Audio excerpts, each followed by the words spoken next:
রাজশাহী বিশ্ববিদ্যালয় সি ইউনিটের চতুর্থ মেধা তালিকা প্রকাশ করা হয়েছে এবং চতুর্থ মেধা তালিকায় কাদেরকে ডাকা হয়েছে, ভর্তি কার্যক্রম কবে অনুষ্ঠিত হবে, সি-1, সি-2, সি-3, পঞ্চম মেধা তালিকা কবে প্রকাশ করা হবে সেই সংক্রান্ত বিস্তারিত আলোচনা করব। প্রথমত আসি যে সি-1 ইউনিটে কত মেরিট পর্যন্ত সাবজেক্ট প্রোভাইড করা হয়েছে।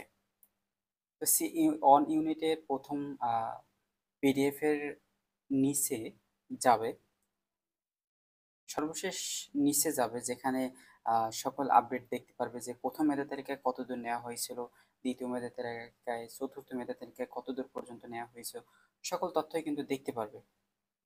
তো শিক্ষার্থী বন্ধুরা এখানে আসার পরেই দেখতে পারবে যে 1207 থেকে শুরু করে, এই যে 1207 থেকে শুরু করে যাকে সাবজেক্ট প্রোভাইড করা হয়েছে 1207 থেকে, এবং সর্বশেষ নিচে আসবে,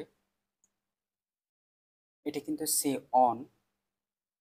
সর্বশেষ নিচে আসার পরে দেখতে পারবে যে 1350 পর্যন্ত সাবজেক্ট প্রোভাইড করা হয়েছে, যাকে পিওপি সাবজেক্ট সিলেক্টেড করা হয়েছে, যাকে ওয়েটিং থেকে সাবজেক্ট রাখা হয়েছে 461, 481, ট্রিপল ই 458, দেন এপিএম যাকে 174-এ রাখা হয়েছে ওয়েটিং। এখানে কিন্তু অনেক শিক্ষার্থীদের ওয়েটিংয়ে রাখা হয়েছে।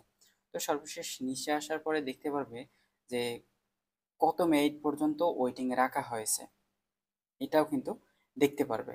এটা কিন্তু সি অন। অনেক শিক্ষার্থী কিন্তু রাখা হয়েছে যেখানে 2616 থেকে 17,000 পর্যন্ত শিক্ষার্থীদের কিন্তু ওয়েটিংয়ে রাখা হয়েছে। তো প্রথমত বলবো যে এত ওয়েটিং থেকে কিন্তু সাবজেক্ট প্রোভাইড করা হবে না, সাবজেক্ট মূলত প্রোভাইড করা হবে এর অনেক কম। তো এদেরকে ওয়েটিংয়ে রাখা হয়েছে, যদি যাদের স্কোর মিলবে না তাদেরকে কিন্তু ওয়েটিং আরও দূরে যাবে, যাদের স্কোর সংক্ষেপে মিলে যাবে তাদেরকে কিন্তু কম সংখ্যক শিক্ষার্থীদের কিন্তু প্রথম থেকে যারা রয়েছে তাদের কিন্তু সাবজেক্ট প্রোভাইড করা হবে। দেন আসি যে টু সি টুতে কতদূর পর্যন্ত নেওয়া হয়েছে। সি টুও পিডিএফ এর সর্বশেষ নিচে যাবে,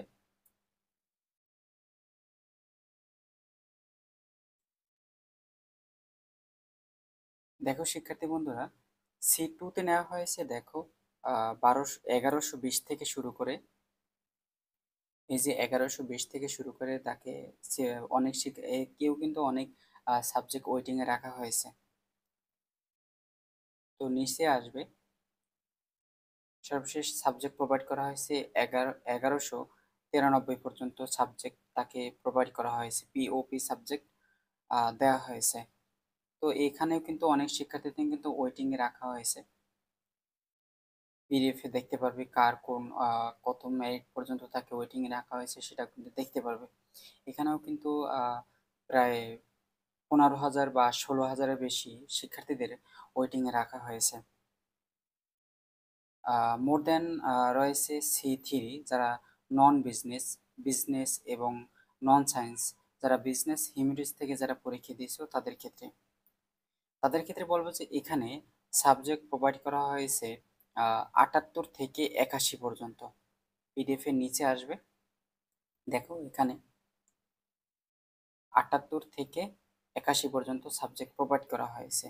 এখানে কিন্তু অনেক শিক্ষার্থীদের নিচে আসবে, অনেক শিক্ষার্থীদের কিন্তু সাবজেক্টটা ওয়েটিংয়ে রাখা হয়েছে।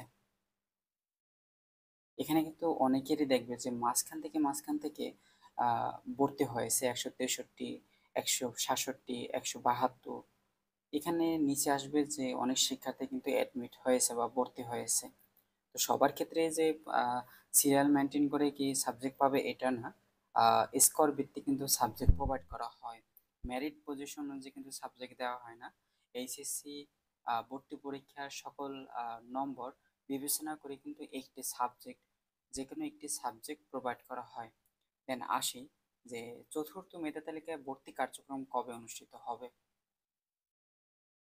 শিক্ষার্থী বন্ধুরা এখানে বলা হয়েছে যে সকল শিক্ষার্থী চতুর্থ মেধা তালিকায় যে কোনো একটি সাবজেক্ট পেয়েছো তাদের 8 তারিখ থেকে, এই যে 8 তারিখ, জুলাই মাসের 8 তারিখ থেকে 9 তারিখ পর্যন্ত সকাল 11টা থেকে দুপুর 1টা পর্যন্ত এবং দুপুর 2টা থেকে 3টা পর্যন্ত তাদের ভর্তি প্রক্রিয়া প্রাথমিক কাজ সম্পন্ন কাজের সম্পন্ন করতে বলা হয়েছে জীববিজ্ঞান অনুষদে 412 নম্বর কক্ষে।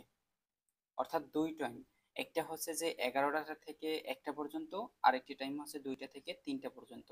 এই তারিখ হচ্ছে যে 8 তারিখ থেকে 9 তারিখের মধ্যে। দেন আসি যারা চতুর্থ মেধা তালিকায় নির্বাচিত হয়েছে তাদের ভর্তি হতে না পারলে তাদের কিন্তু সি ইউনিট থেকে তাদের প্রাথমিক ভর্তি কার্যক্রম যদি সম্পন্ন করতে না পারে তা কিন্তু সাবজেক্ট বাতিল বলে গণ্য করা হবে। পরবর্তীতে কিন্তু তাকে আর ভর্তির সুযোগ দেওয়া হবে না।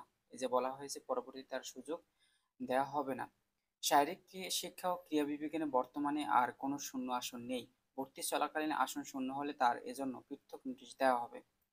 তো যারা শারীরিক ও ক্রীড়া বিজ্ঞানে যারা ভর্তি হয়েছ বা পরীক্ষা দিয়েছ তাদের ক্ষেত্রে নোটিশ আসছে যে এখন পর্যন্ত কোনো সাবজেক্টে আসন ফাঁকা নেই। তো পরবর্তীতে যদি ভর্তি বাতিল করে বা ভর্তি হতে না পারে এই বলে যদি শূন্য আসন থাকে, পরবর্তীতে কিন্তু তোমাদের যারা শারীরিক ও ক্রীড়া বিজ্ঞানে রয়েছে তাদের কিন্তু নোটিশ প্রকাশ করা হবে। যদি শূন্য আসন না থাকে তাহলে কিন্তু পরবর্তীতে আর শূন্য প্রকাশ করা হবে না। এইটা জেনে রাখো যে তোমাদের এখন পর্যন্ত কোনো আসন ফাঁকা নেই শারীরিক শিক্ষা ও ক্রীড়া বিজ্ঞানে যারা রয়েছে। দেন আসি ভর্তি সংক্রান্ত সমস্যাবলী যোগাযোগের মাধ্যম ওয়েবসাইটে রয়েছে। এবং যারা মাইগ্রেশন বন্ধ করতে চাও বা অন করতে চাও তাদের তারিখ দেওয়া হয়েছে 8 তারিখ থেকে 9 তারিখের মধ্যে 4টার পূর্ব পর্যন্ত। 9 তারিখে বিকাল 4টার পূর্ব পর্যন্ত ওয়েবসাইটে লগ ইন করার পরে অটো মাইগ্রেশন পুরোপুরি বন্ধ করার জন্য স্টপ মাইগ্রেশনে ক্লিক করবে, যেখানে মাইগ্রেশন কিন্তু বন্ধ হয়ে যাবে। যারা মাইগ্রেশন অন করে রাখতে চাও বা সাবজেক্ট পরিবর্তন করতে চাও তাদের কিন্তু অফট আউটে ক্লিক করতে হবে। দেন তাহলেই কিন্তু মাইগ্রেশন অন করা থাকবে। যারা স্টপ মাইগ্রেশনে ক্লিক করবে তাদেরকে কিন্তু মাইগ্রেশন বন্ধ করে থাকবে। সর্বশেষ পঞ্চম মেধা তালিকা প্রকাশ করা হবে 12 তারিখে। পঞ্চম মেধা তালিকা সি ইউনিটের 12 তারিখে প্রকাশ করা হবে অপরাহ্নে, অর্থাৎ দুপুরবেলা এবং ভর্তি কার্যক্রম সম্ভাব্য তারিখ দেওয়া হয়েছে 14 থেকে 15 তারিখের মধ্যে।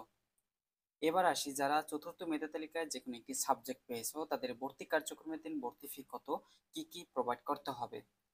ভর্তি ফি হচ্ছে 5,324 টাকা। জমা দেওয়ার বিস্তারিত তথ্য কিন্তু ওয়েবসাইটে লগ ইন করলেই দেখতে পারবে। এবং আরও বলা হয়েছে যারা পরবর্তী পৃষ্ঠায় বর্ণিত পদ্ধতি উন্নয়ন ফি দিবে তাদের 1,000 টাকা রকেটের মাধ্যমে প্রদান করতে হবে। অনুষদ ফি কিন্তু এই যে 5,324 টাকা হচ্ছে ভর্তি ফি এবং 1,000 টাকা হচ্ছে অনুষদ ফি, অর্থাৎ তুমি কোন অনুষদ থেকে যে কোনো একটি সাবজেক্ট পেয়েছো সেই হিসেবে কিন্তু ভর্তি ফি বা অনুষদ ফি দিতে হবে।